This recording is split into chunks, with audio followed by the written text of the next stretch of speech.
armas tomar, que sabe de... Me mandó llamar patrón.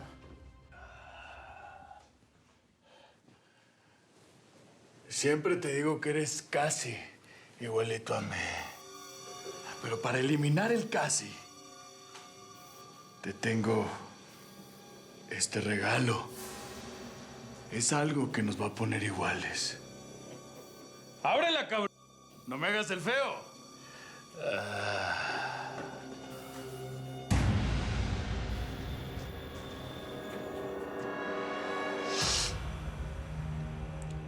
Eso es todo lo que quedó de tu hija. ¿Qué se siente perder a un hijo, cabrón? No, no. Usted me está mintiendo, padroncito. Mi peladita está en Colombia con mi mamacita. Usted no puede ser capaz de hacer esto. Usted no puede ser capaz. Mira. ¿Esto fue? Pues sí. Ahora estamos igualitos, Alfredito. Los dos perdimos a nuestros hijos.